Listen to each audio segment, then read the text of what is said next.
Welcome back to the channel, guys. Donnie D back at you. So today we're going to talk about this project I did, which was actually in early 2022.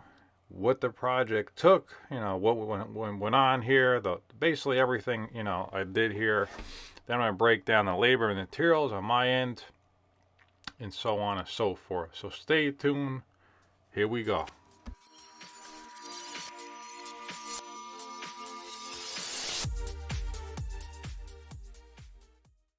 Okay, so what I'm going to do with the video here, I'm going to show you some video clips and some photos of the project and just break down, in detail what I did. If you want to know how much exactly cost and what it took, skip towards the end. I'll probably put a marker somewhere there in the description, so that way you could check out what it is. But let's get down to it. So here's the project when I finish it. I'm just doing a quick walkthrough here on the video. And I was actually a subcontractor on this project. It was subcontracted to me by an awesome plumbing company down in the South Jersey area. I forgot the name of the town that this was in, but this is Monmouth or Ocean County that I did the project in. And, the client actually found me on YouTube here. So they seen what what I do here, the value I bring to the table, and how I can help them get their project done efficiently and correctly, and don't have no problems. So they reached out to me, and I was able to help them with this project. So again, I was a subcontractor on here. I was giving you an idea of what I did here. So basically, I did a curbless shower that was on a concrete slab. I came in. I'll show you some photos here as I do the project. As I do the voiceover of the project, what it looked like before and whatnot. But here's, right now we're showing the after. What I did, so I'll just show you as I'm, we're watching this video here, what happened. It's a curbless shower down on a slab. We got a 12 by 12 porcelain on the floor with about a 3/16 a quarter-inch grout joints. I did an envelope cup there on the floor. I did a nice Sluiter profile there. That way the glass company does not drill down in through my waterproofing and basically destroy that and create a potential leak down the line. So I just put that profile in. The shower door guy could just slip the glass right in there, then mount the rest of the wall. And that won't affect the waterproofing too much as long as he seals his holes where the penetrations are. And that's another thing about shower door guys. They don't always seal them or seal them correctly, but that's another story for another video. So I did all this. I have actually Sluiter Dietrich heat on the floor, which is the Dietrich Duo. So the whole floor is heated in the shower floor.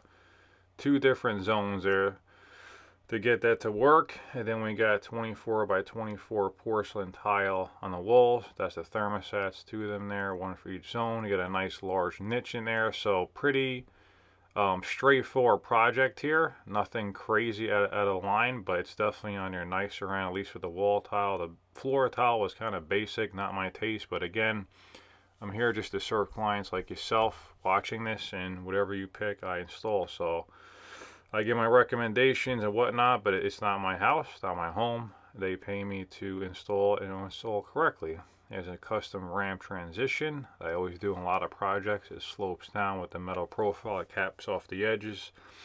That way we don't have a big step up there like a lot of guys are doing marble style, and before you know you're an inch off the floor to get it to look right. So I always do the ramp transition. Is an easy way to get in and out of the area that's higher, because most bathrooms, remodels come out higher on the bathroom floor than it does on the, the adjoining rooms here. So I'm just giving you, I use a nice carpet profile. I think is a Reno TK they call this.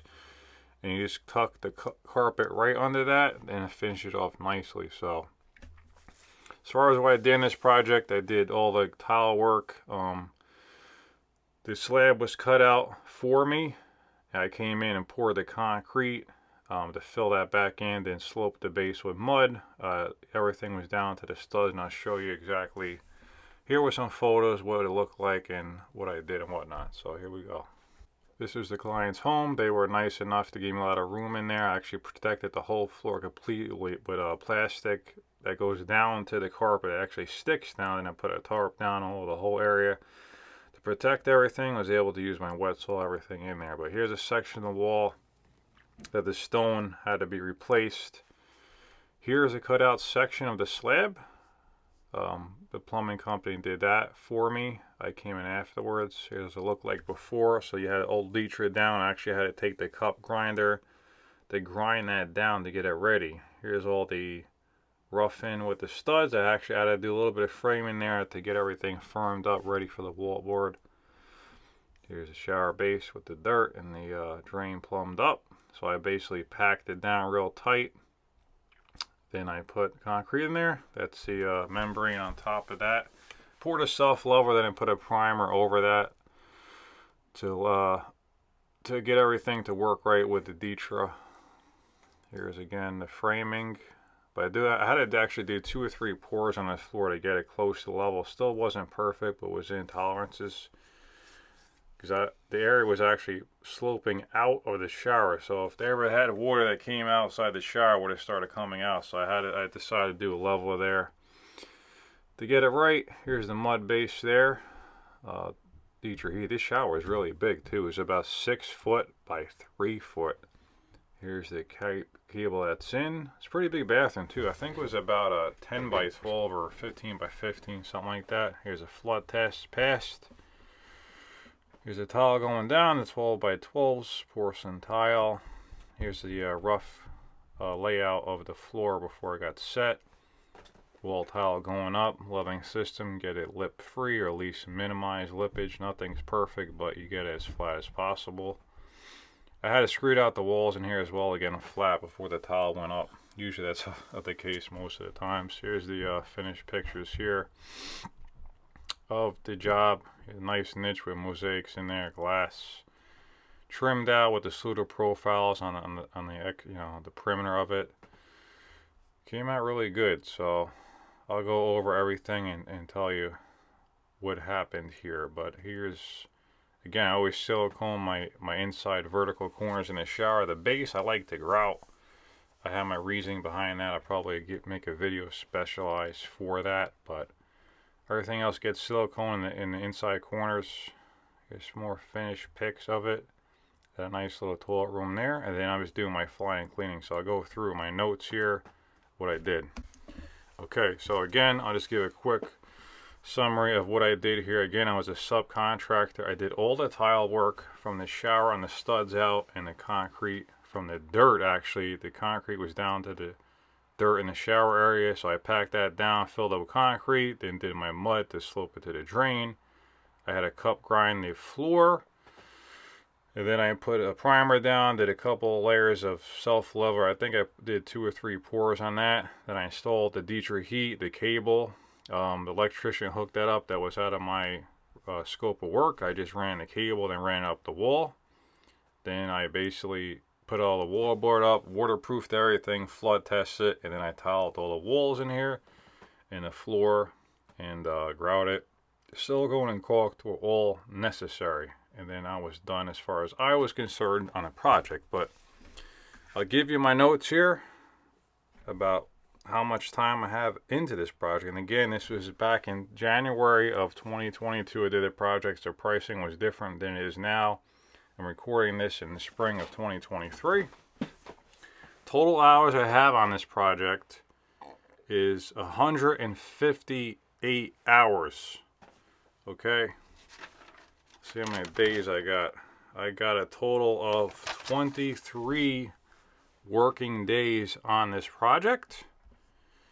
And as far as the materials cost, now this is my cost of the job. Now I always have leftovers from here and there from some project, but this is what I spent on the project, not including stuff I had stocked in the shop. I spent right around $3,500, a little bit more than $3,500 on the materials on this project. And then once I did that, my labor for it was just right over $15,000 to do it. So that was the labor for that. So the total price to the contract that I charged at the time, I wasn't working direct for the client, the homeowner here. It was right for the contractor. The total price directly to them was $18,700.